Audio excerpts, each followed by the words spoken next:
Marie Lafarge stirred sugar into a glass and carried it upstairs to her husband's room. It was the second week of January 1840 at Le Glandier, an old stone monastery turned ironworks in the hills of Corrèze. Snow lay against the windows. Charles Lafarge was dying by inches, and a servant girl named Anna Brune was watching his wife's hands. Within days, Charles would be dead. Within months, a courtroom in the town of Tulle would become the site of the first murder conviction in history. It was secured by chemical proof rather than eyewitness testimony. The question the record leaves open is whether the science that convicted Marie Lafarge was as certain as it sounded. Before going further, take a moment to subscribe and turn on the notification bell so you never miss a case like this one. Now, back to Le Glandier.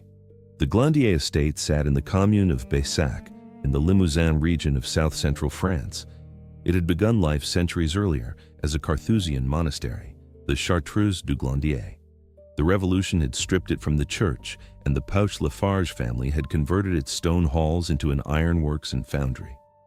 By 1839, the forge was the family's whole fortune, and that fortune was collapsing. The mortgage was heavy. The buildings were damp and half-repaired. France in this period sat under the July monarchy of King Louis Philippe, a regime that prized order and respectability. A household's outward appearance of prosperity mattered as much as its books. France had no detective police in the English sense. Criminal investigations were directed by an examining magistrate called a juge d'instruction, who gathered testimony and ordered evidence before a case ever reached trial. Serious crimes were tried before a cour d'assises, an assize court, sitting with a jury under the Napoleonic-era Code d'instruction criminelle. Forensic medicine existed as a discipline, but chemical toxicology was young. An Englishman named James Marsh had published a reliable test for arsenic only 4 years earlier, in 1836. It was new science, not yet trusted by every court, and its critics were as vocal as its champions. That tension would sit at the center of the Lafarge case. Arsenic itself was common and cheap. It was sold as rat poison, used in dyes, and present in small amounts in some manufacturing processes. That ordinariness would matter later, when lawyers argued over where a fatal dose could have come from. Marie Fortunée Capelle was born on January 15, 1816, in Villeneuve-le-Roi, near Paris. She was convent-educated at Saint-Denis. By her own later account, she moved in cultivated circles and claimed distant family connections to the Bonapartist elite. Those claims rest mostly on her own memoirs, so they should be treated with some caution. What is not in doubt is that her parents died while she was young, and by her mid-20s, her finances had grown thin. A family friend, commonly identified as a Madame Léon Fontenay, worked as a kind of marriage broker. She matched women of good background but little money to men of property who needed a respectable wife. Through this network, Marie was introduced to Charles Pouch-Lafarge. Charles was an ironmaster, born around 1811. That made him roughly 28 at the time of his death, though sources do not agree precisely on his birth year. He had inherited the Glandier forge from his family. By 1839, he was, in private, close to ruin. In his correspondence with the marriage broker and in conversations relayed to Marie before the wedding, the estate was described as a chateau. The ironworks was described as a thriving concern. Neither description held up. Marie and Charles married on August 10, 1839. By most accounts, she had barely met him in person before the ceremony. She traveled to Corrèze as a bride and arrived at Le Glandier to find a decaying former monastery. It was mortgaged nearly to its stones and run by a business teetering toward bankruptcy. The disillusionment was immediate and, by several accounts, severe. Some sources describe her reacting with real despair in those first weeks. They report a possible attempt to flee the marriage soon after her arrival. The details of that episode vary between accounts. Much of the record comes from Marie's own later writing, so this account is treated cautiously. Whatever the private state of the marriage, ordinary life continued. In the autumn of 1839, Charles traveled to Paris on business, seeking money and pursuing a patent for an ironworking process his forge depended on. While he was in the capital, Marie sent him a cake. Charles ate it and fell ill. He returned to Le Glandier still unwell, and through December his condition did not improve. He suffered from gastrointestinal symptoms that worsened rather than passed. Household staff began to notice something else. Anna Brune was a young servant and companion in the Lafarge household. She later testified that she had seen Marie handling a white powder kept in a small malachite box, a green mineral stone. She said she had also seen Marie add substances to the eggnog, the sugared water, and the soup carried up to Charles's sick room. This suspicion took hold while Charles was still alive, not only after his death. By January, Charles was confined to his bed. The household physicians attending him could not settle on a cause. The symptoms fit ordinary gastric illness as easily as they fit poisoning. In a house already strained by debt and a marriage gone sour, rumor moved faster than diagnosis. Charles Pouch-Lafarge died at Glandier on either January 13th or January 14th, 1840. Sources differ on the exact date by a single day. He was not yet 30 years old. His death did not settle the household's suspicion. It sharpened it. Suspicion inside the household turned quickly into action from outside it. Family members and neighbors heard what Anna Brune and other staff had observed. They pressed the local authorities to examine Charles's remains and the substances found in the house. Local physicians attempted a first round of chemical testing. They examined his vomit, his stomach contents, and household items, including a paste kept on the premises for killing rats. The tests were meant to answer a single question: was there arsenic present, and if so, how much? The first results satisfied no one. The local doctors were working with the still new Marsh test, a delicate procedure that depended on clean apparatus and carefully prepared reagents. Reports from this stage described contamination and inconsistent readings. At one point, following an exhumation of Charles's body, a test came back showing no arsenic at all. For a brief period, that result appeared to support Marie's innocence. It did not hold. Given the stakes and the growing public attention on the case, the examining magistrate arranged for a more authoritative examination. The man summoned to Tulle was Mathieu Orfila, dean of the Paris Faculty of Medicine and the most respected toxicologist in Europe. Orfila had written the standard reference on poisons, the Traité des Poisons, first published in 1814. His name carried more weight in a French courtroom than any other in his field. He traveled from Paris to Corrèze to repeat the analysis himself under conditions the court could supervise directly. Orfila conducted the Marsh test again, this time in view of judicial officials. That way, no one could later claim the results had been tampered with or the equipment poorly handled. He tested Charles's exhumed remains. He tested the eggnog that had been prepared for him during his final illness. He tested other food and household items gathered from the Lafarge kitchen. Under the metallic mirror the Marsh test produces when arsenic is present, his samples returned positive, repeatedly, across separate materials. Orfila testified that arsenic was present both in Charles's body and in the food that had been served to him. He went further than a simple positive result. The defense's strongest available objection to the Marsh test was contamination. In theory, arsenic naturally present in the glass, the zinc or the acid used in the test could produce a false reading. Orfila stated under oath that he had accounted for this possibility and ruled it out. The arsenic he found, he said, could not be explained by the reagents or the apparatus. It came from the samples themselves. One figure from his testimony traveled further than any other. Orfila stated that the eggnog alone contained enough arsenic by his estimate to kill 10 people. It was a vivid line, delivered in a courtroom already primed for drama, and it stuck. It was not, however, a precise laboratory measurement of a fatal dose. It was courtroom shorthand for a quantity Orfila considered excessive, and it should be understood that way, rather than as an exact toxicological figure. The household's rat poison was tested separately, and this result cut against Marie rather than for her. The paste, when analyzed, proved to contain nothing but flour and soda. There was no arsenic in it at all. For the prosecution, this closed off the one innocent explanation available. If the poison found in Charles's body had not come from the ordinary pest control kept in the house, then it had come from somewhere else. It had been obtained deliberately.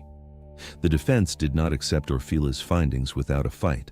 They retained their own expert, François Vincent Raspail, a physician and chemist known across France for his political writing as much as his science. He had already sparred publicly with Orfila over toxicological method on unrelated matters. Raspail was meant to examine the same evidence and offer a counter-analysis, a second opinion that might undercut the certainty Orfila had presented. He did not arrive at Tulle in time.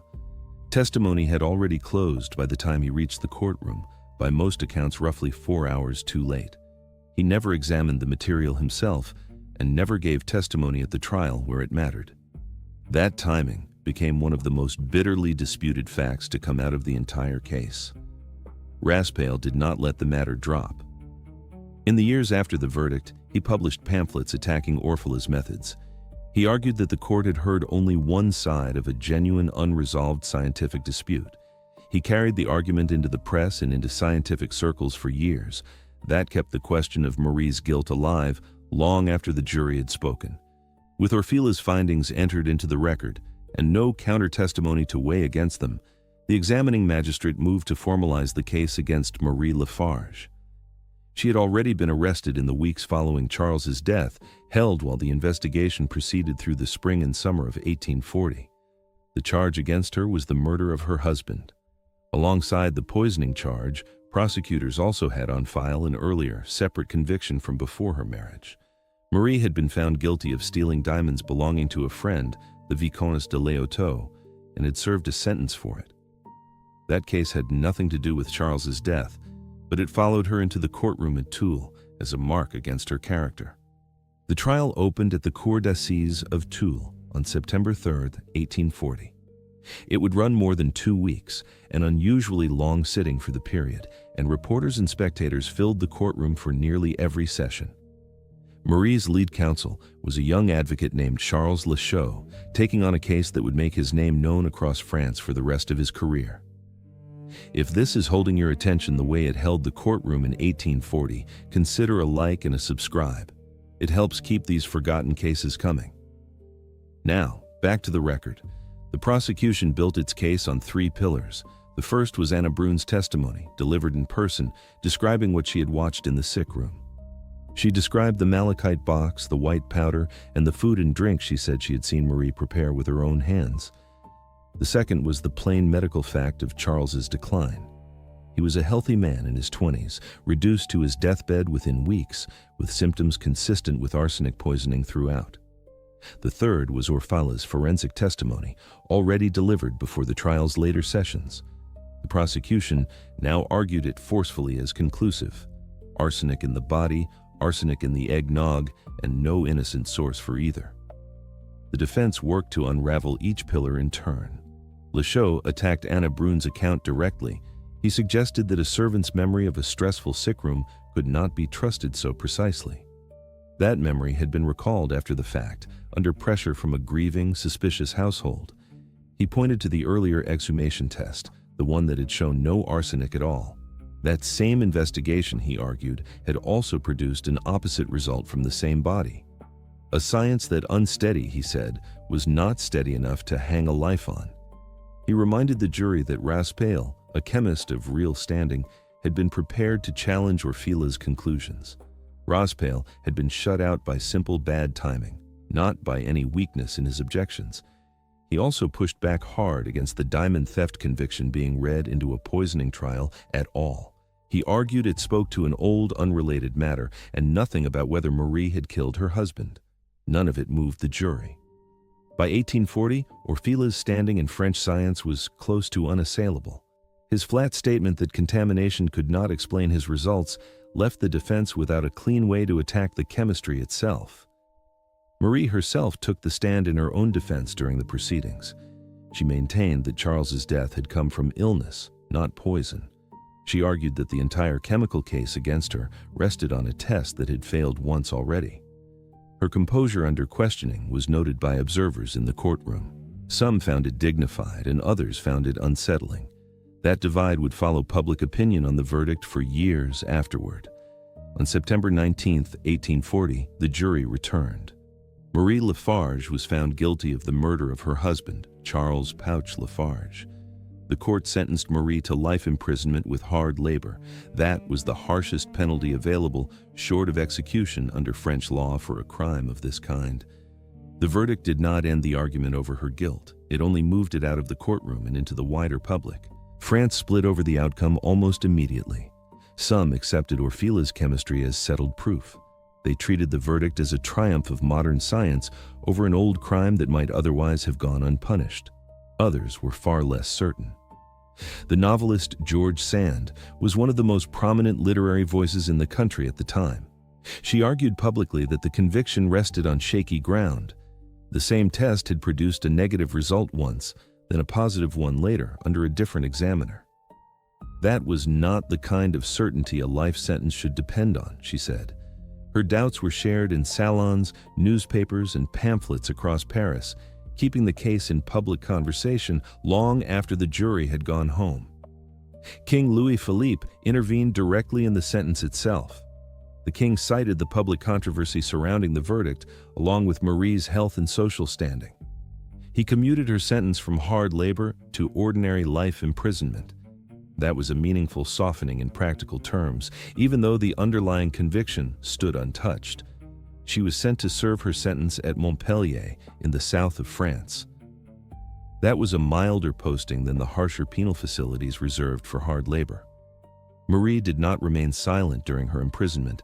She wrote memoirs from her cell at Montpellier, detailing her account of the marriage, the illness, and the trial. Throughout, she insisted that she had not poisoned her husband. Those memoirs were published and read widely across France. They became the primary vehicle through which her side of the story reached the public for years after the verdict. They fed the doubts that George Sand and others had already raised. 12 years passed at Montpellier. Marie's health, never robust, broke down steadily inside the prison walls. By the early 1850s, she was suffering from advanced tuberculosis, the disease then commonly called consumption. Prison physicians judged her condition terminal. In June 1852, the authorities granted her release on grounds of that illness. By then, she was too weak to have posed any further danger to anyone. She left Montpellier and traveled to Ussat-les-Bains, a spa town in the Pyrenees, known for waters believed to ease respiratory disease. She hoped the treatment there might extend what time she had left. It did not. Marie Lafarge died at Ussat-les-Bains on November 7, 1852, a little under 5 months after her release. She was 36 years old. To the end, by every account of her final weeks, she continued to insist that she had not poisoned Charles.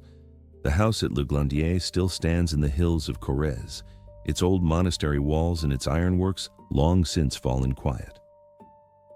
What remains of the case is not the forge or the family name.